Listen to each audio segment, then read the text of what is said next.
welcome back to the Unfiltered Political Lens.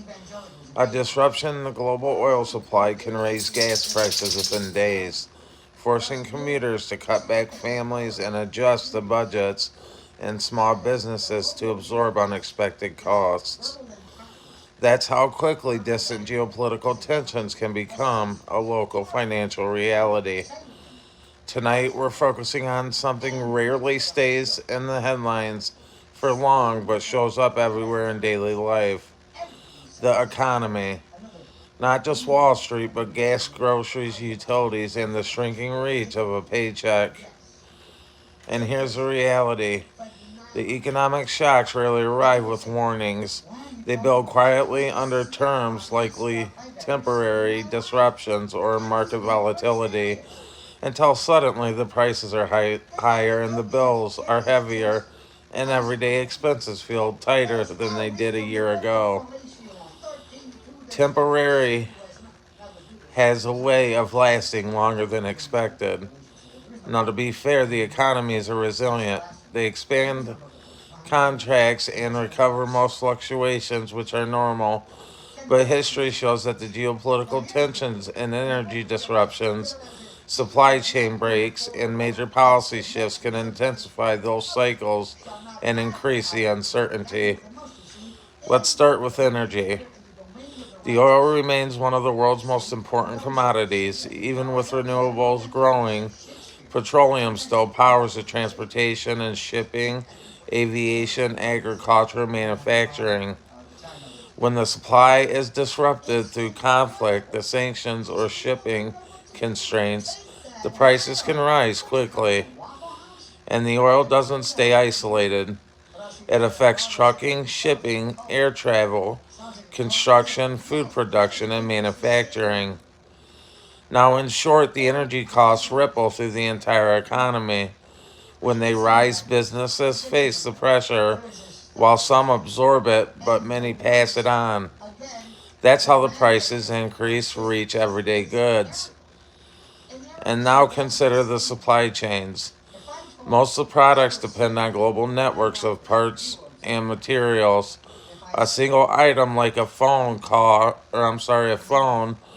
car, or appliances may cross multiple countries before reaching the consumers. The global trade has lowered costs, but it has also increased interdependence. That means a disruption in one region can ripple through the factories and stores worldwide. We saw this during COVID-19, for example. Shipping delays, factory shutdowns, and transport bottlenecks led to shortages and rising prices. The today's risks are different, but global tensions still raise concerns about the trade routes and the production stability. Now to inflation. Inflation doesn't have a single cause, and it can stem from demand, wages, supply shocks, government policy, interest rates, housing costs, or expectations about future prices. There's rarely one clean explanation. Economists have debated the inflation from decades and still do. If you follow long enough, you'll know agreement is often the exception, not the rule.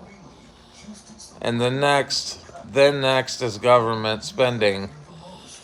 During the wars, crises, or recessions, governments often increase the spending to stabilize our economies. Now, this can support growth, but it also raises the questions about the debt, taxation, and long term sustainability.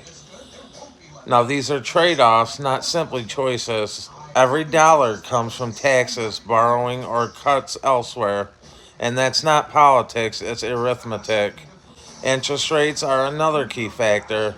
When central banks raise rates to fight inflation, borrowing becomes more expensive. Mortgage loans, business investments, and credit all feel the impact. Now, the goal is price stability. The trade off is slower growth. It's a balancing act, sometimes effective, sometimes painful, often both. And then let's talk about consumer confidence.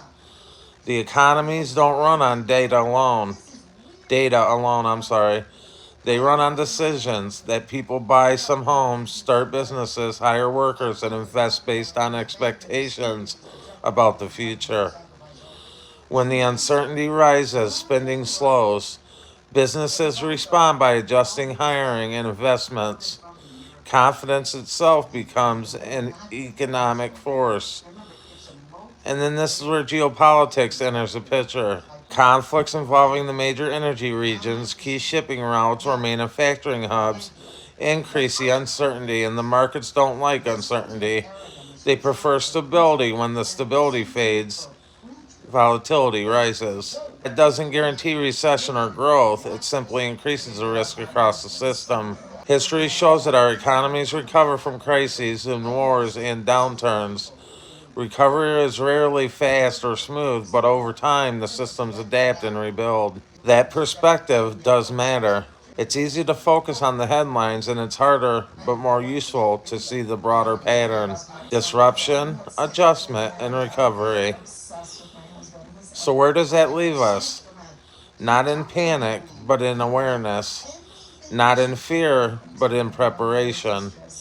Not in assumptions, but in understanding. No one can predict the future with certainty, and anyone who claims otherwise should probably be asked about next week's lottery numbers. A responsible approach is staying informed and recognizing how global events can affect local prices, jobs, and the financial stability. Because something the clearest economic signal isn't on a trading screen or in a government briefing.